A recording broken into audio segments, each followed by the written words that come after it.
was Corona grocery shopping, and a woman comes running up to me and says, thank you so much. And I said, for what? She said, for wearing the unicorn. It's some normalcy in all this craziness. Yes, we're all going to be unicorns. Order your unicorns before they all go out like the toilet paper. I don't think that we're all going to be unicorns. But what I do think that when the dust settles and the coronavirus crisis subsides, I do think we're going to have a new normal. Yes, it is tragic. People are dying. People are losing their lives and we're all in fear. But I do think there's another way to look at all this that people are not talking about, and it's not in the media, that the coronavirus is also a blessing, a real opportunity to really better ourselves and the world around us. There's this beautiful quote: "We are not here to cure our diseases, but our diseases are here to cure us." We are not here to cure our diseases, but our diseases are here to cure us. And it's working. The pollution in China is dissipating. The canals in Venice are clearer and clearer. We're working as a global community to try to get rid of this thing together. But this is what I think really happened. Mama Nature's like, y'all been bad. Bad, bad, bad, bad, bad. You haven't been very nice to the planet. You haven't been very nice to the animals. And you really haven't been all that nice to each other, and even to yourselves. And for that, you're all going to go in timeout. That's right, get in your rooms, go ahead, and you're going to have a little think. And you're going to think about your relationship to the planet, your relationship to the animals, and your relationships to yourselves and to others.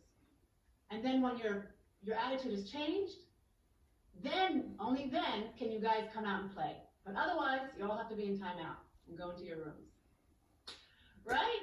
We're like in this global timeout, this global pause. And I say that because how did all this go down? It started with the animals, right? Wuhan, China, in the wild animal market, which shouldn't have been there in the first place, but someone had handled an animal or someone ingested an animal with the virus, and it mutated and it went all over the world. And then, who does this virus really affect? Does not affect the animals. Doesn't affect the children. Affects us. We're the ones that need the time out. We're the ones that created this world, and we're the ones that can make it a better place.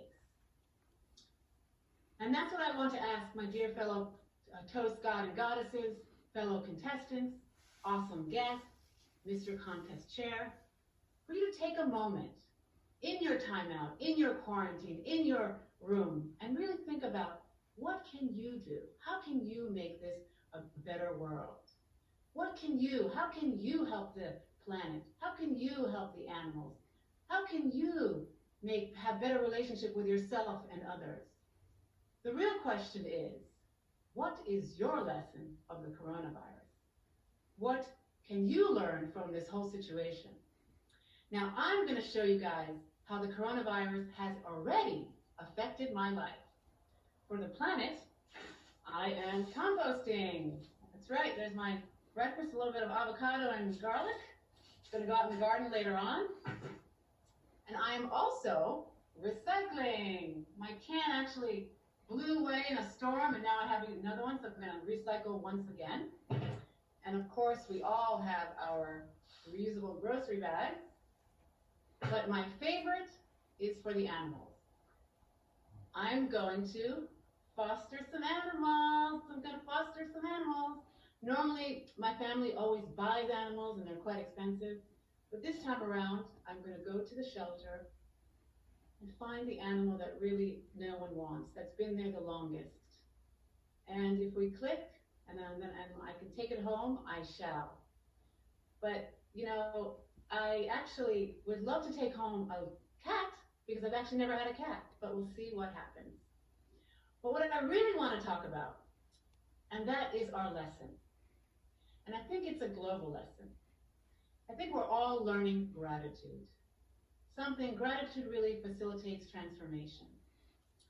And that's something, I don't know about you guys, but when I walk out of my quarantine, out of my room, out of my time and out, and I'm outside in nature, and I feel the sun on my face, and I feel the wind in my hair, and I hear the birds chirping, and spring is springing, I am in such gratitude.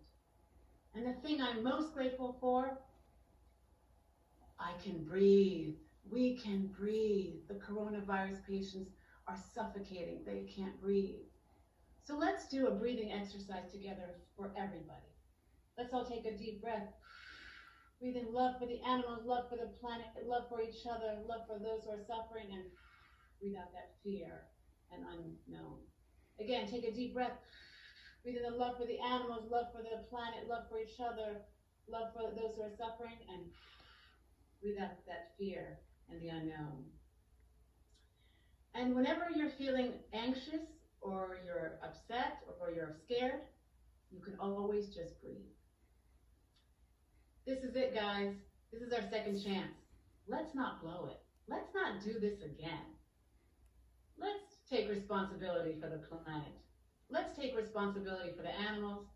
And let's take responsibility for our relationship with others and with ourselves.